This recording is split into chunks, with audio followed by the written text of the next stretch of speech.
And away we go. You're always so smooth in the beginning. It's No, awesome. this is it. This is it. Here we are again. Yeah. I mean, Hi, everyone. This is always the hardest part of the show, I think, is to just figure out how to open it. It is. See, on Ask a Jew, Yeah. you guys have it down because Al's got her. I know. She got her spiel. Yeah. And then she's got her little comparison, her little. I know. Her little metaphor she does.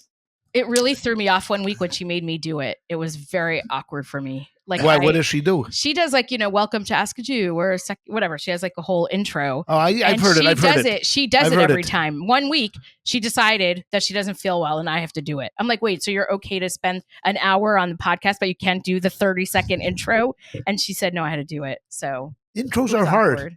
It is. Yeah, I listen to a lot of shows. I try to pick up a little bit of what they do. Yeah. They're consistent. That's one thing. Yes. They're very consistent. You know, like, hello, this is blah, blah, blah, blah, blah, and we're coming to you from blah, blah, blah, blah, blah. Yeah. And, welcome aboard.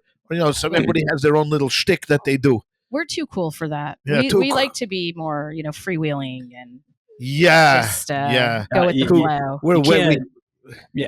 Everyone knows the most freewheeling people are Hasidic Jews. They are rebels. They paint outside the lines. With the flow, baby. Whatever they decide to do. There's no rules, no tradition. No rules. Hasidic Jews might be the least go with the flow people on the planet. No, there's one other people. Who? The Amish. Yeah, that's true. Okay, that's make a point. The Amish make us look like hippies. I do love the fact you call them Amish. That's it rhymes with Hamish. It rhymes with Hamish. Oh, good point. Good point. That's what it is. So before we get started this week, I wanted to talk about, I was reading the parsha from this week, and I thought there was an interesting part that I thought kind of related to our discussion about abortion and miscarriages last week. And I think will also kind of tie into our discussion for this week. So I'm going to share my screen real quick so everyone can, if you're watching on YouTube, you'll be able to, you'll be able to see this. Oh, we're allowed to go on YouTube? Yes, we're on YouTube. What do you mean? Oh, yeah. Come on. We have so many just joking. Let's see. All right. I know. Right here. All right. So this is from... Oh. All right. Can you see this? Yeah. All right. So this is Exodus 22:21. And for those of you on the audio only version, it reads, your communal leaders, so I should take a step back. So the parsha this week is kind of going through a lot of the laws that the Jews will have to, are going to live by under the 10 Commandments. And so it's really sort of spelling out the details of, in some pretty great detail about the various laws and the punishments for breaking these laws. And so this part I thought was particularly interesting. I wanted to talk to Rabbi about. And it says, you communal leaders shall not ill-treat any widow or orphan. If you do mistreat them, I will heed their outcry as soon as they cry out to me. And my anger shall blaze forth, and I will put you to the sword, and your own wives shall become widows, and your children orphans. Yeah. And so I thought this was a really interesting piece because in the prior parts prior to this, in the laws they talk about murder, they talk about kidnapping, they talk about there are other laws that for which the punishment is death, but none of them talk about Hashem actually doing that. It's I would presume it's for the courts, for the judges to decide those, but in this case, he says, I will do it. Sure. And I thought it was interesting that it's specifically for widows and orphans. Yes. And to me, I read this as for people that have no one to fight for them. That's exactly right. What For it people is. that are sort of alone in the world, God will fight for them as opposed to, okay. So I read that correctly. Absolutely correctly. I mean, these are people that naturally, imagine society with no safety nets. Today we have a safety net, there's government programs, but then there's no safety net. You're a widow. Your husband was the breadwinner. Your children have no father. There's no money. There's no one to protect you. So you're automatically a target. You're this easiest target. So so you're gonna. So the tendency is to take advantage of these people. Like she comes in shopping, you're gonna take advantage of her. The children, you're gonna take advantage of them. If you loan them money, you're gonna give them a higher interest, even though interest is not supposed to be, taken. So God is saying to you that I'm going to step in where the husband is not there, where the father is not there. I'm going to step in because again, the oppression is not going to be like we're not going to kill them. I'm not going to kill anybody because that would be the punishment of death. Right. But oppression is always very subtle. How you Right. speak to Right. them, how you treat them, the way you make them feel in a community. That is very, very subtle, and you can always justify it by saying, "Well, I didn't do I didn't do anything." But if you read the text very carefully, you will notice that it's a quid pro quo. Because what God says there is, I will come in and I will punish you to the point is that your husbands will die. Mhm. And then he says, you will remain a widow and your children will remain orphans. Commentaries asked a question. Well, that's obvious. If your husband dies, you're automatically a widow and your husband are orphans. Your children are orphans. So why does the Torah have to tell us that? No. It's worse because your husband will die without you knowing about it. Meaning that there'll be rumors that your husband is dead. Now you can't prove it. So what happens to the wife? She becomes an aguna. She becomes in a suspended state of nowhere land because she can't get married because Right. the husband may still be alive. She can't do anything. The children cannot access the father's estate because the courts will not let them access the father's estate because maybe the father is alive and then you can't do that. So the punishment is not only that you will become a widow and your children will become orphans, but you are going to suffer specially because you're going to be in such a state that you're going to feel the wrath of what your husband and father did to the widow. It's going to come right back to you, and you will never be able to extricate yourself from this position. So it's pretty severe. And the reason why this severity is because they're natural victims. Yeah. I mean, Right. There's a number of I forgot the number. I remember learning it as a kid, but I think in the 5 books of the Torah, the first 5 books, it mentions widows and orphans like 38 or 48 times, where God warns the Jewish people that they have an obligation to take care of them and not to Mhm. abandon them. So it's definitely something that Hashem puts a lot of emphasis on over and Yeah. over and over again. because it's And converts too. yeah, There's converts often too. converts are mentioned often because they also don't have family. They're sometimes alone, and Oh, you know what? That's actually or two. there was a sorry to interrupt. There Was a part in the parsha this week where it talks about strangers Correct. Yeah. and Correct. treating strangers, not being mistreating strangers because you were once strangers in Egypt. Yeah. When they say strangers, does that mean converts or does that just mean not necessarily? Okay, It means okay. anyone that's different, anybody Okay. that's not from your town. You know how it works. We're tribal by nature. So Sure. someone outside comes in, automatically we're going to be suspicious. Yeah. Why is he moving Mhm. here? Who is he? What is he? He doesn't daven like us. He doesn't pray like us. He doesn't worship like us. Automatically, we're going to, give him the cold shoulder. So the Torah tells us, I'm just warning you that, these are people that you have to take special care of. And especially strangers, because you yourselves were strangers in a strange land. Mhm. So you know what? Be aware. be aware. Yeah. Exactly. Mhm. Be aware. It's interesting because in my class that I'm taking right now on American Jewish history, our professor keeps reminding us how every generation of immigrants that came here, Jewish immigrants, were so mean to the new generation of immigrants, and they forgot so quickly what it was like to land in the new world and not speak the language and not have the connections. And it took only a few years. I think I might have mentioned this last time, but it's just I keep thinking about that, right? No, Mhm. because that's a natural tendency. Yeah. Because once you've made it into society, You then all of a sudden you're embarrassed of the greenhorns. Yeah. Oh, here Right. come the Eastern European Jews, and they speak with an accent, Yeah. and then look at them, they're uneducated, and here we tried so hard. They that story. We're going to tell a quick story. No. Okay. I'm just kidding, of course. No. Okay, so there was this immigrant family that came in, and they were like trying desperately to be accepted by the high class in New York City. So who's the high class in New York City? There's writers and journalists and insurance people and bankers. So but they were immigrants. He made a lot of money because a lot of the greenhorns made money, and they decided to really go to finishing school.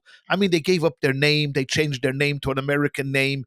They got rid of their accent. They just tried so hard to ingratiate themselves with the Gentiles in New York City. They had nothing to do with the Jewish community.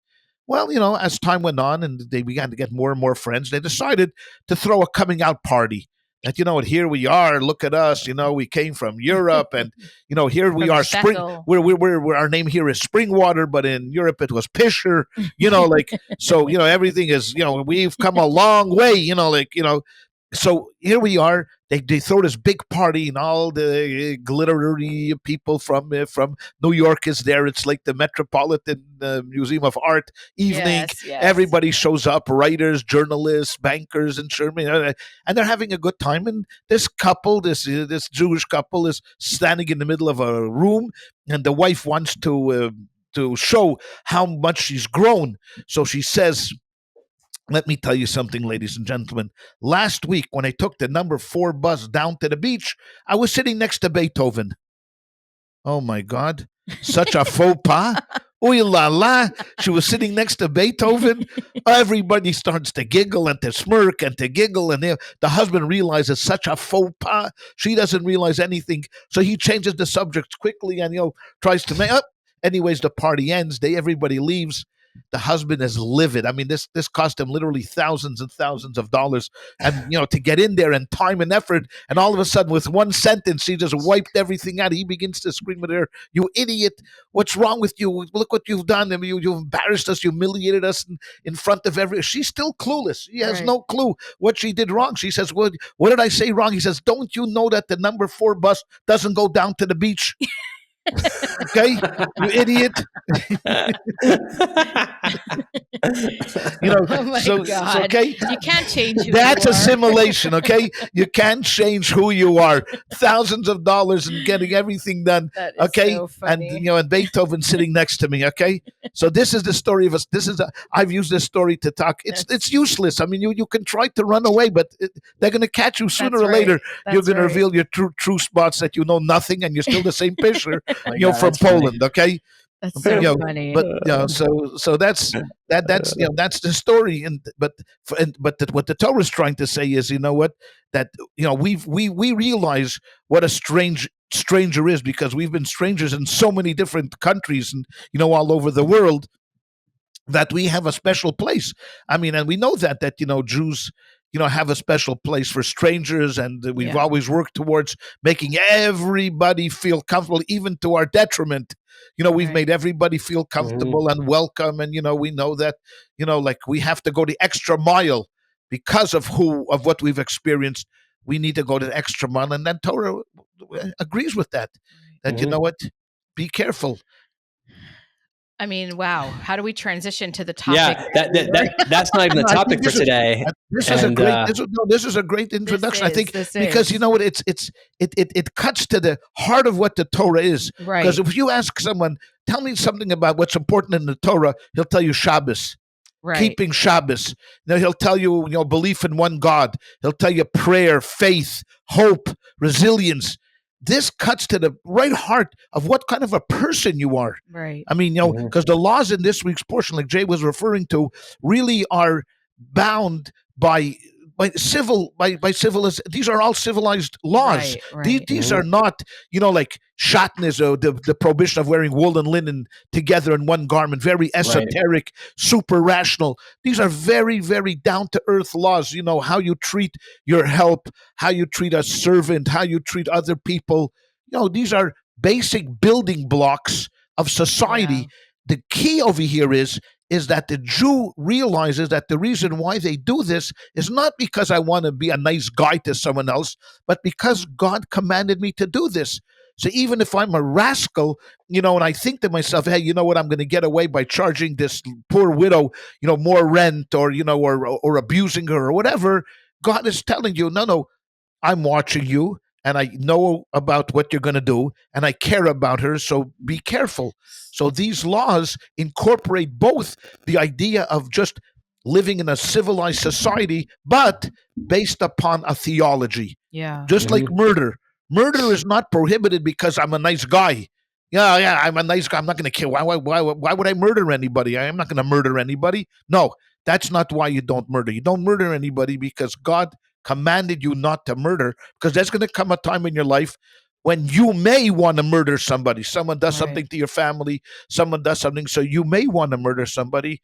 And that's where the prohibition comes in. And so I think what Jay brought up is really cuts to the heart of what Judaism is all about. So can I ask something that is a difficult question? And I think Sure. sort of, I hate bringing it up, and we might have even talked about it on an earlier podcast, but I think about this a lot. And it's, when you call yourself a religious Jew, not you, when a person calls themselves a religious Jew, I think we define that by a few different things, right? It's how you dress, and then it's certain mitzvot that you keep, like Shabbat and kosher and whatever. But the thing is like, shouldn't we really look at what kind of person you are and how you behave and treat others? I don't think the word religion is the right word. Right. When you think about, you're talking more of an Orthodox Jew. Yeah. Where religion, because you yeah. could be a religious Jew and have a strong sense of faith, right, and right, be religious, true, but correct. you're not practicing. Right. You're talking about specifically an Orthodox Jew. practicing Jew. Right. Of course. There's nothing to talk about. A person needs to be whole. He needs to be whole with God, and he needs to be whole with the human race. Then you can't bifurcate that. But just like everybody else in the world, religious or practicing or Orthodox Jews have a Yetzer Hara. Right. They have an evil inclination, and this inclination is this egotistical drive is as prevalent in them as it is by any secular Jew. Right. Now, can they and should they and they're expected to be able to contain that egotistical drive? Of course they do, but they're no different. I mean, the guy wakes up every morning, he goes into his shop, his main concern is to make a living. And if a guy walks in and doesn't know, and he sells him a cheap pair of tefillin, for a big expensive price, because the guy comes from El Paso, doesn't know anything. But they told him, go to New York, to 13th Avenue, to Schmerel's tefillin and rip-off shop. So that's where he goes. The guy sees this guy coming a million miles away, doesn't know the difference between tefillin and schmilin and a bris. So the guy says, yeah, dude, this tefillin, this comes straight from the holy city of Tzvat. It came from next door. It came from next door, and he sells it to him. This man is, he has the same egotistical drive that any secular person will have. Right. He knows better, but a buck is a buck. To him, it's weakness. It's weakness. Right. But should they be treated differently?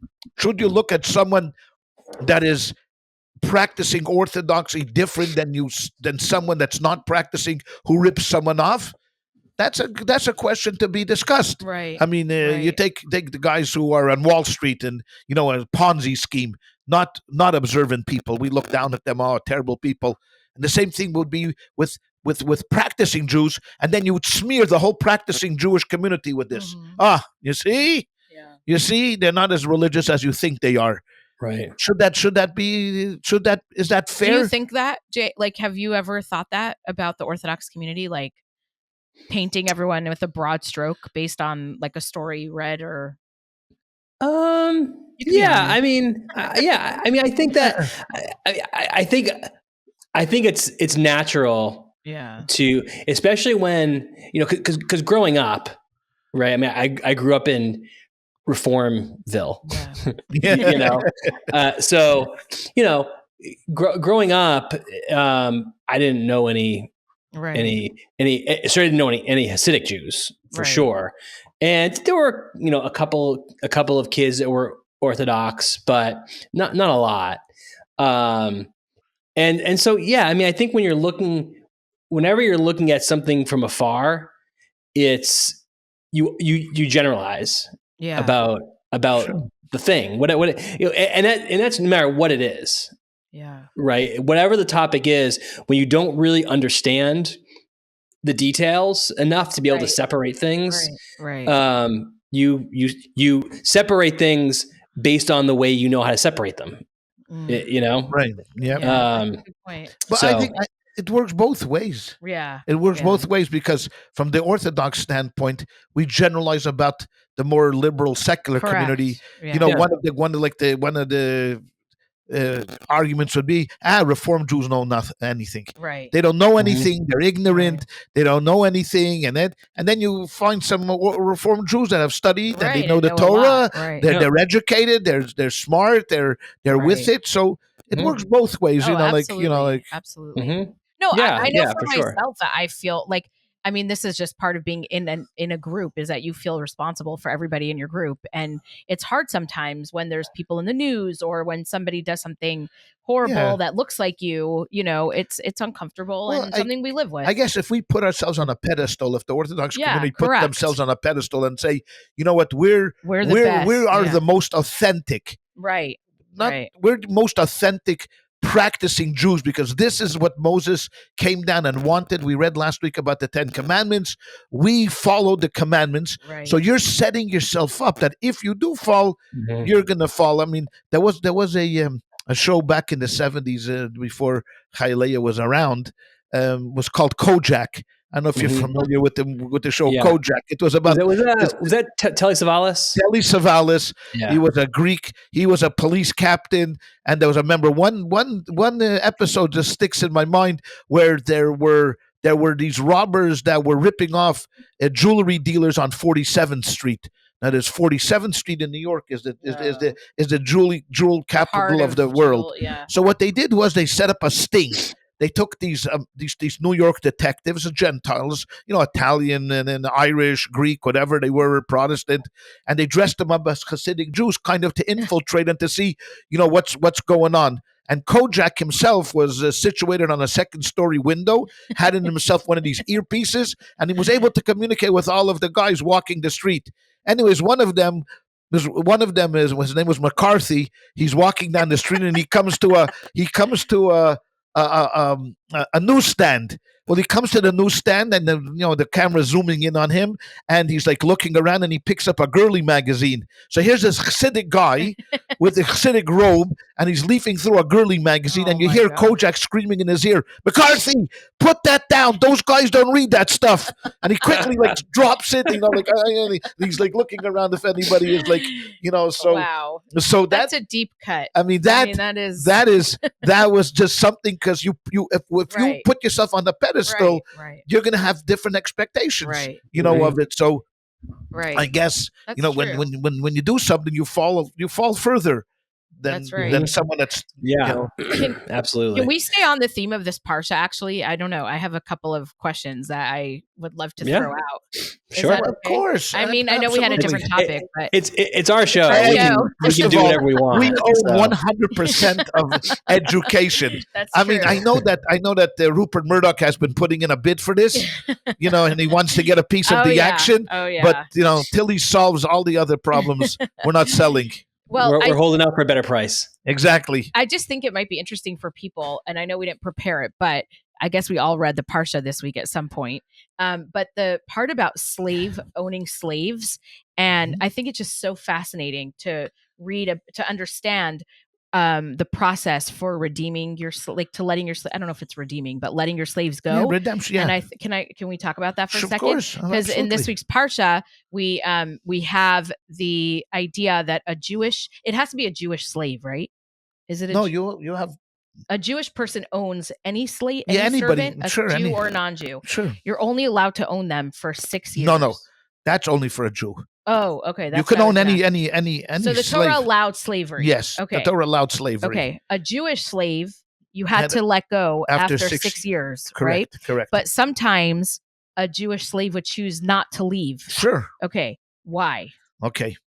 So let's understand what the idea of slavery, because again, it's a misconception. Right. We think of slavery like black slavery, here in America, with terrible owners and with beatings and this.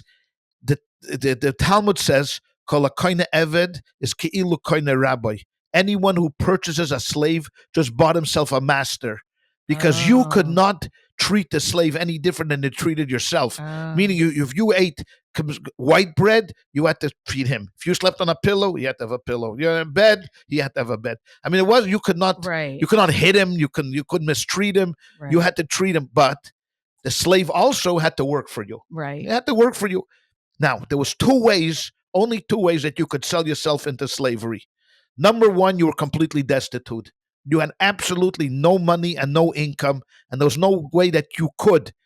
Okay, so without any other resource, you said to the guy, "Look, I'll work for you, and I'll be your quote unquote your eved. I'll be your slave." So the guy said, "Okay, I'll take care of you, and I'll feed you, and I'll clothe you, and I'll house you, and you'll work for me." Mhm. And okay, so you guys 6 years, and you're gone. After 6 years, you're out. There's no more. The other way was that if you robbed someone and you couldn't make restitution. Oh, okay. So let's say you stole something and it was worth $1,000. Now you're into it for $2,000 because there was a punishment of double and sometimes 4 or 5 times, and you just didn't have the money to pay. So the courts then sold you into slavery. What did that mean? That means that they went and they told whoever would want to hire you that, you know what, he owes $1,000. So let's split $1,000 into 6 years. Or if you want to pay it off in 3, whatever you're Right, willing to pay. right. And then, but the most was 6 years. Mhm. Now, let's say you got used to it. The Right. guy who had no money, let's say he loved it. He lived in lived it, there, his played- wife lived there, his children lived there, They the were master fed and the master paid for everything, this and that, clothing. So he comes to the master and he says, after 6 years, I'm happy here. I don't want to Right. go anywhere. Why should I?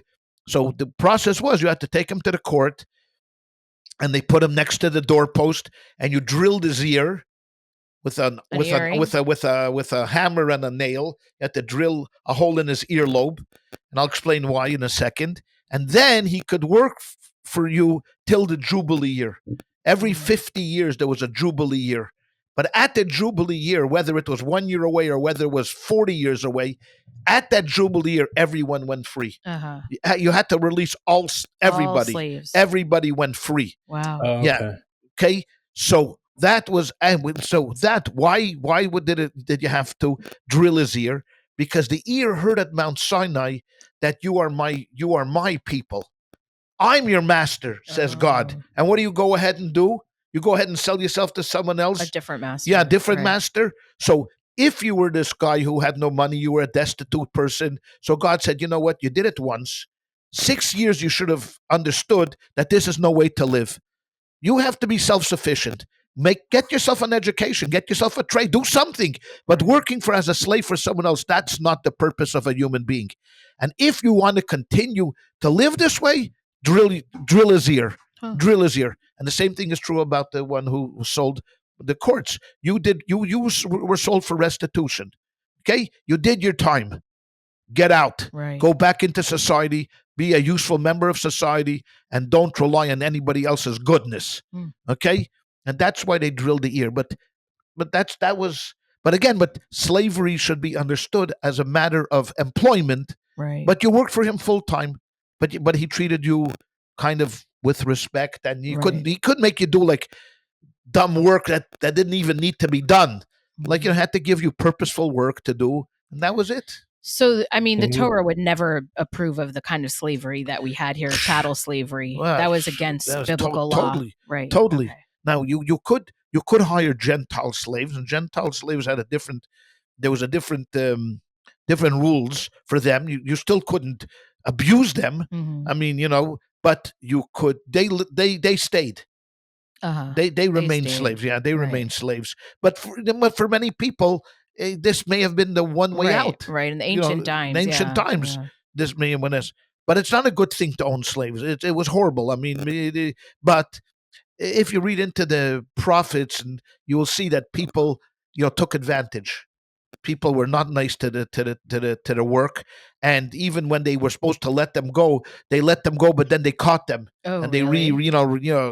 because Hmm. the economy doesn't change here. Mhm. In America, you have the 1%ers that employ everybody else. And imagine, instead of employment, they give you a check. They would actually like feed you and Right, clothe you and right. all of that stuff.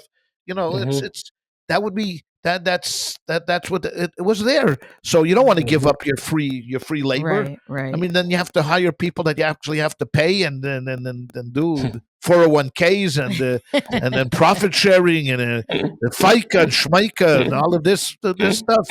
Who wants to do that? So true.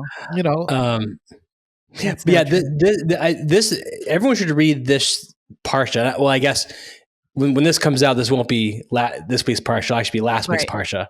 But it's called is it Mishpatim? Is that the name of Mishpatim? Right. So everyone should read this because it's when you read through this parsha, you really see the basis for a lot of our laws. And it becomes very clear where our laws come from. Yeah. And I think it's important to keep that in context because it's very easy to read this and say, well, yeah, of course, you don't do these things, right? Yeah, you don't murder and you don't curse your parents and you don't kidnap.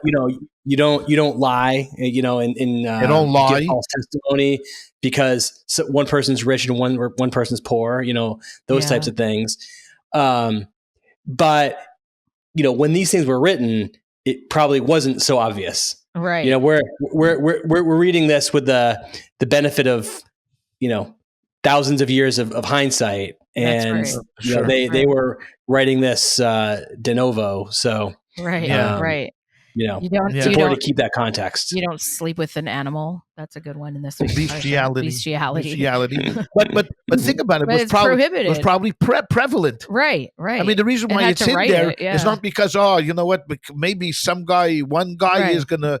No, it was probably people did that, and the Torah forbade that from happening, and so these are primarily not all. It's not exclusive, but these are again like we would call building blocks to a normal society. Right. And we were not the first to come up with many of these rules. There was codes before Moses came down with the Torah from Sinai. There were towns and there were cities and there were countries that had laws and codes but the Torah put that together with other types of laws, two other types, like for example, edus.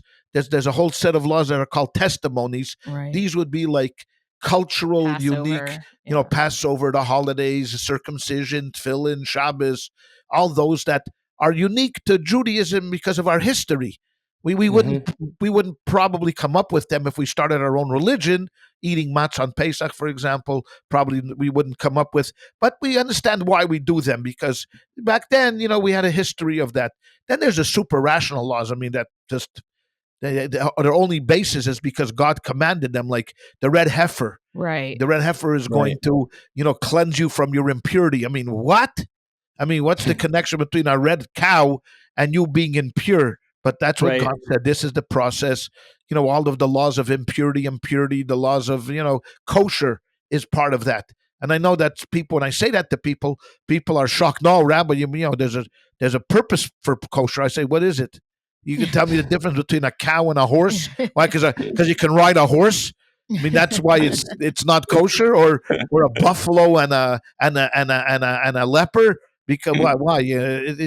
Because God picked certain qualifications, like split hoofs and chewed their cuds, to make it kosher. Yeah. Why? Mm-hmm. I mean, and then we could rationalize, and there are hundreds of rationalizations. Trigonosis, the pig has trigonosis, the pig has this, the pig is dirty, the pig is this. But the bottom line is the pig tastes good.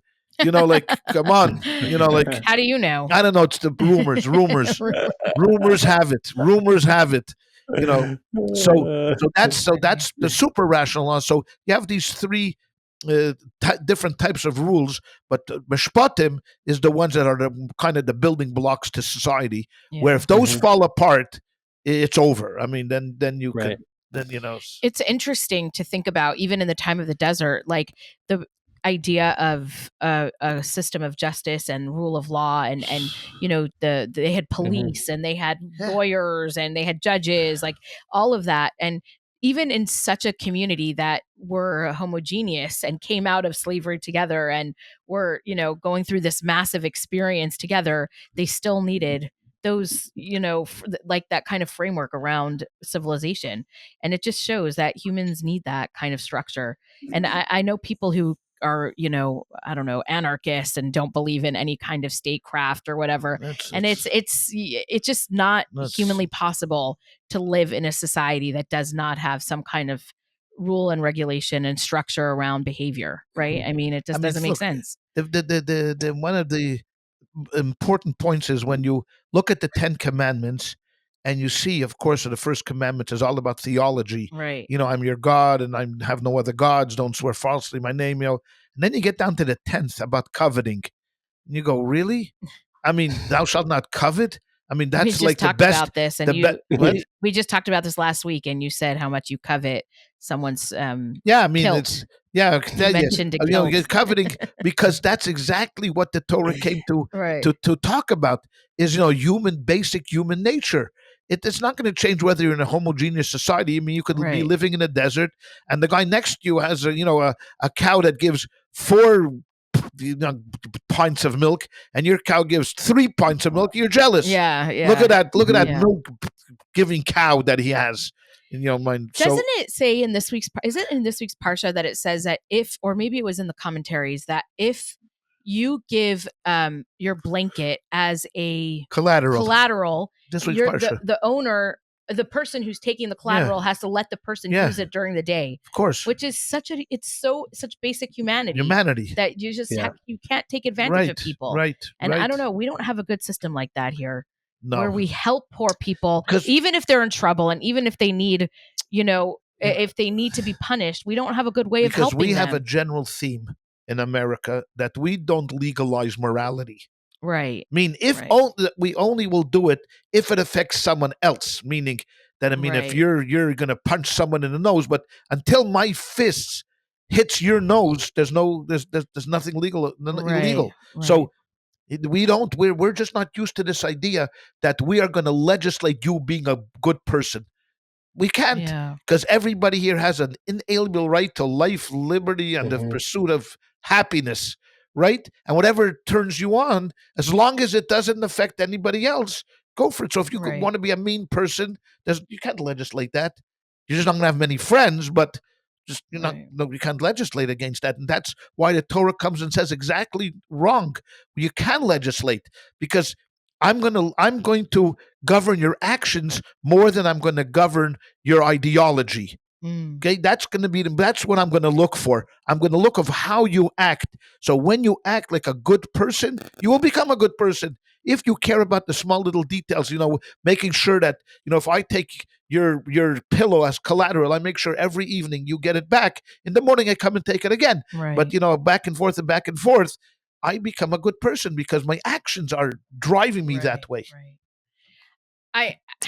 Sorry to harp on this, but I think about this a lot. Like right now we're dealing with this thing at our university where they have a wall up that is just a terrible, slander against Israel and Jewish people. And, the university hides behind freedom of speech and they say, well, we can't do anything about it. And I think to myself, and I say it also, like, what about this idea that you don't put something up that hurts people? Like there's people on campus that are hurt over it. And what I think it resonates with me, what you're saying, because the Torah is saying, just because you can doesn't mean you should, right? Like you might have a right to put up whatever you want, but why don't you think about how it's going to affect everybody else around you and don't do it, right? And I don't know, how can we in a liberal democracy square that? Or is it impossible? That has to be taught at home, in churches, in synagogues, places, in classrooms, that you have to worry. But we don't care because we have this idea of free speech, and free speech is free. Meaning that, well, if you're offended, so that's your problem. Right. That's your problem. I mean, it's my right to say whatever I like, as long as I don't, that you don't cross a line of defamation or slander, or But this is kind of the opposite of Judaism, right? Totally, right, totally. I mean, that's why you see that we don't fight fair. with against this wall. What we should do is we should put up a wall of every Muslim atrocity in the past Right. 40 years. Right. We should have body parts of people from Right. 9/11 on a Right. wall Right. and say, look, this is our Muslim friends here. This is what they've done. Right. We should pick every single atrocity and put it up, their names and people, pictures Right. of children that were killed by Islamists. But What we do? don't. We sing Shabbat Shalom. Shabbat Shalom. Hey, Shabbat. We give out Hanukkah candles and we give out challahs. Here, come. Every anti-Semite that gosh. comes out, what do we do? Instead of punching him in the face and kicking him in the stomach, we invite him to Shabbos meal. Oh, no. Here, have some chicken soup. Kanye, if only you understood us, Kanye. Come have some chicken soup. If you eat the matzah ball in the chicken soup, you will change You will completely. understand. If we wanted Right. to fight fire Right. with fire, Right. no one, isn't interesting that in Bensonhurst, like no one disparages Italians there. It's Right. it's amazing thing that in this Italian thing, they can have a parade and they can have everything, and no No one one bothers goes them. out there and disparages Italians or says anything. You know why? Because you'll only do it once. Right. That's Yeah. it. Yeah. You'll do it one time and then you won't do it again. But with us, it's free reign because we don't fight fire with fire. We Right. fight Right. fire with chicken soup. We're too nice. We're nice. We're nice. We're nice It's, people. We're nice people. I don't know how we got onto this topic. No, Sorry. Yeah. because you brought it Well, up. it makes me think of. So I'm reading right now. I'm reading Henry Kissinger's book on diplomacy, Yes. and Which I co-authored with Henry. yes, Yeah. yes, I know. Yeah. And it's interesting. Again, it's a great book. It just talks about the history of diplomacy going back till pretty much like the early 17th century or so, and talks about how they kind of went through these periods of raison d'etat and realpolitik, and how countries kind of did like with Bismarck, and how he just Right. his principle was make Prussia strong, and he had no Right. other principles other than that. So he just kind of had alliances with everybody, and he just sort of figured out how to that was his guiding principle. And then the Vienna Conference comes around, and they sort of, the five main powers, England, France, Prussia, Austria, and Russia, basically all have this tacit agreement of balance of power. So if any one of them starts to get too strong, the other ones are going to form alliances to keep them down. Everyone's going to be even Steven, kind of. Right. And that did a pretty good job of maintaining. There were like skirmishes here and there, but overall, like things were okay for about 100 years in Europe. Then you start to have diplomacy based on morality. Mm. And the idea of, everyone's of the same morality, so we don't need all of this balance of power stuff and realpolitik, because everyone just kind of agrees that this is how you act. Well, what happens when there are people who don't acknowledge those moralities, Right. and that's not how you act. Right. Exactly. And then that's where you have Hitler and Stalin, and where you had sort of, and there's a lot of reasons for that, but one of them is this understanding that, oh no, we're all Catholics, we're all Christians, we all kind of believe the same stuff generally, but when that's not the case, you get smacked in the face with it pretty hard. Yeah. And you realize just trying to accept or working off the assumption that we're all working on the same, singing off the same hymnal is not a good assumption to work off of. Totally. I mean, that's for sure. I mean, he was an interesting guy. I'm not sure in the Jewish community, how we look at him. I mean, there are people that laud him, Kissinger, for being this genius, diplomat, and was very popular in the 70s, and Super K with Vietnam. And then there's a segment of Jews that just hate him as a war criminal, that that he should have been prosecuted, not given the Nobel Peace Prize, but he should have been in prison because like you said, Jay, he believed in realpolitik. You're going to have to make some friends with some nasty people if you want to exist in this world. And there's a lot of people that don't buy this. Yeah. That don't buy this. That what do you mean you're gonna be friends with nasty people? With Pinochet in Chile, you're gonna warm up to this butcher, the guy puts away thousands of people. But hey, I mean, if you make communism your biggest threat, and the guys like Pinochet and these guys are gonna help you, Right. that's, I guess, the world of diplomacy and politics. But it's a dirty place, and the Torah tried to the best of it, tried to clean it up. Right. Try to clean this up. But in reality, the Torah talks to, I think, people at their best. Right. Meaning that when they're at their best, the Torah works great. Like just like the person who cares about the widow, cares about the orphan, cares about the disadvantaged, is willing to extend himself. That's when the Torah is at its greatest. But then when people just are not like that, the system falls apart. Yeah. So let me ask you this. It's a question popped in my head. So, one of the 10 commandments is not bearing false witness, right? But, in the case of like what's going on Chailea's campus, I'm sure some of the people who are doing that are doing it maliciously, and they are bearing false witness. But I'm also sure some of the people just don't know what the hell they're talking about. Right. And their head has just been filled with crap for their entire lives. How does the Torah deal with people who are unwittingly telling lies? Mm. You mean unwittingly? You're saying unintentionally? Yes, unintentionally. So the Torah, it is a book that says midvar sheker tirchak.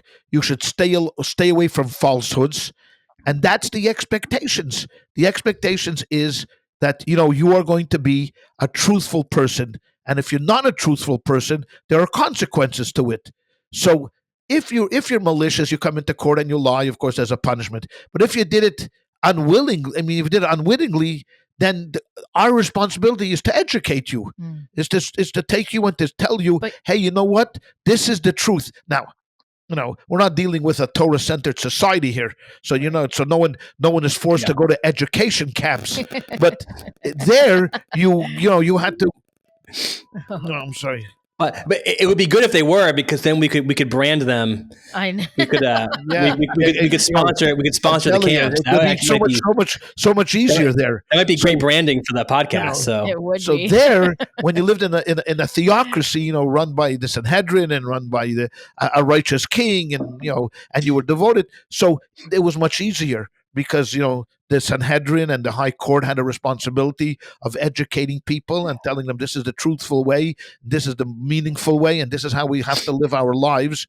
Now, when most of society is behind you, then it's easy, But then when society breaks down and murder becomes prevalent, what's the court system going to do? Yeah. There's nothing you could possibly do.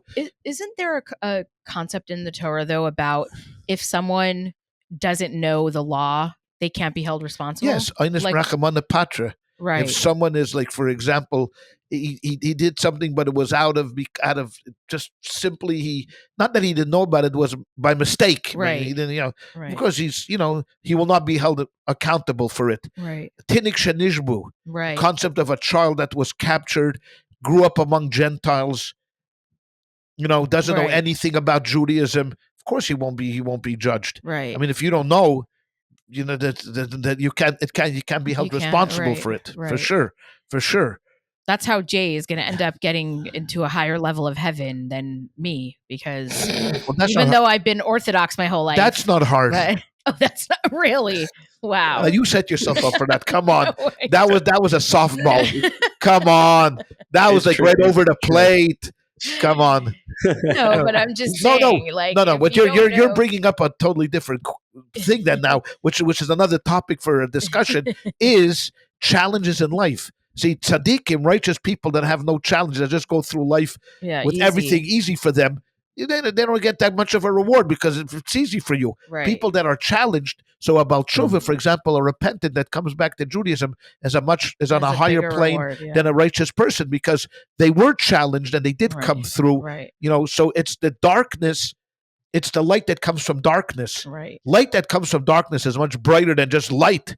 I mean, you have light, but if you were in a dark room and all of a sudden you bright light, your eyes need time to adjust to Right. that. So that's a whole different But topic. I think, Orthodox people have a different challenge, I think, than non-Orthodox people, because our challenge is to not be apathetic and just do things because we grew up doing it. And how many times do I say something or do something just because I don't know how not to do that, and I'm not doing it with intention. Funny thing is that this was already a problem back in the time of Isaiah. Yeah. It's the Yeah. you do it by rote. Right. Exactly. Yeah. Do it by rote. You're not really doing it because you have any fervor or passion towards Right. it, excitement towards it. It's just you do it by rote. Yeah. Yeah. So that's the challenge. That's a big challenge. I mean, that's kind of your brain is really just a pattern recognition machine.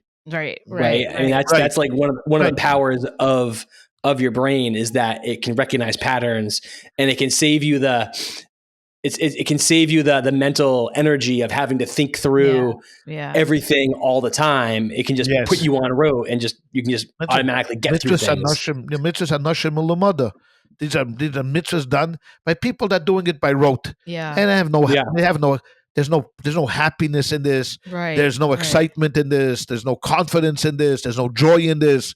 It's just that, and then like people say, people claim, schwer zu sein a Yid, it's hard to be a Jew. Well, you keep saying it, and it's a self-fulfilling prophecy. Right. It's going to be hard to be a Jew. I was just joking in one of our chats that in Orthodox schools there's a thing that we do with kids. Every single day you write a mitzvah note for your kid, and you write like, "Dear teacher, Shimshin said Shema so nicely at bedtime last night." And every day you have to come. So I had 4 kids.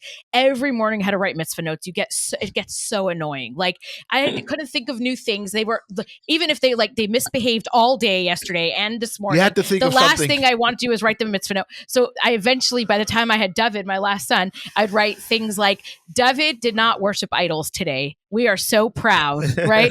David did not. We would literally pick the most random mitzvah that David did not wear shatnez all week. He did not mix wool and linen. We are so proud of him. Great. And it's just because you want to have excitement for the kids. That's why we do the mitzvah notes, because the teachers read it in class every day and they get hung up on the wall. And it's a whole. I remember you guys weren't so good about sending mitzvah notes every day. I'm just going to say.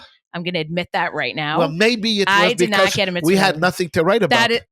Neither did my kids, and I made sure to write one every day so that they shouldn't feel bad in class. Okay? I think the mitzvah note thing was actually in the parsha this week about parents shall write mitzvah notes to.